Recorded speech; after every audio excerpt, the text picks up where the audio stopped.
Laban mo kay Makita parang ano? Parang Pacquiao versus Broner. Bakit? Daming sinasabi ni Broner pero hindi naman sa kanya yung fight. Parang pride lang yung sa kanya. Okay. Sabi natin si Eman. Eman, you saw the post-fight interview of Arnold. Unang-una, ano muna masasabi mo sa laban mo? Maganda po, pero medyo nanggigil ako sa kanya. Nainis ako. Baka may kaya na. Okay. Nainis ako. Tuwing Sabi niya inahawakan panalo niya siya ako, eh. May sinasabi siya sa akin.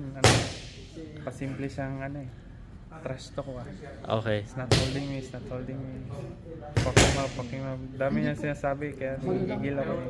Pero pag nagugrugi ko naman siya, sinasabi niya, knockdown. Hindi niya alam, lumod lang naman ako kanina. You don't think na na-knockdown ka? No, I wasn't knockdown. Okay. No. Pinili ko lang talaga na lumuhod para bitawan niya ako. Para na naman. Okay.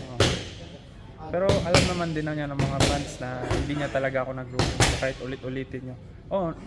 Lumuhod ako maraming beses pero ni isa hindi niya talaga ako nagrugi. Alam naman yan. Pero sa laro mo, satisfied ka naman? Sa laro? Satisfied naman. Okay. Pero parang gusto.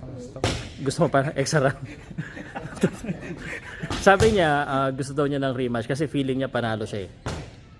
Ano masasabi mo doon? Pero tingin ko lang as a fighter, every fighter has pride.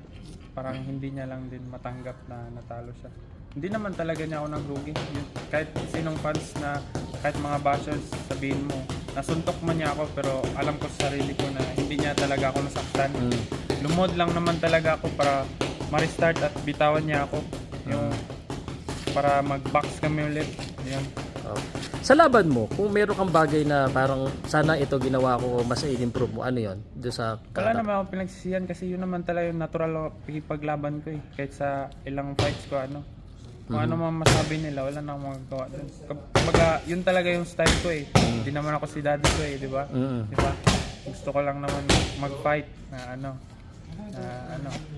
Okay. Sa rematch, okay ka? Wala nang problema. Walang problema. Agad-agad? Wala nang problema. Okay. May mensahe ka ba sa kanya? Kasi dami niya sinabi eh. Meron din siya sinabi na hirap din daw siya. Kung ano man pinagdadaanan niya, I wish him the best, na God bless him sa fight. Thank you for this opportunity sa fight. Sana matanggap mo yung pagkatalo mo. Huwag kang magalit, brother. Okay. Okay. Alright, salamat.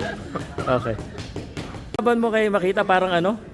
Parang Pacquiao versus Broner. Bakit? Daming sinasabi ni Broner pero hindi naman sa kanya yung fight. Parang pride lang yung sa kanya. Okay. Dami niya sinasabi pero hindi naman yun yung nangyayari. Okay. Parang hindi niya rin matanggap pagkatalo niya. Daming suntok. Dami niya suntok pero sa totoo lang kahit lahat kayo na tumingin, hindi niya naman talaga ako nasaktan. Hindi sa nagmamayabang ko Yun talaga yung nangyari. Hindi naman talaga niya ako nasaktan. Totoo, marami siyang tinapon na suntok. Pero sa isang suntok na yun, wala naman talaga isa na nasaktan. Pero God bless pa rin sa'yo, brother.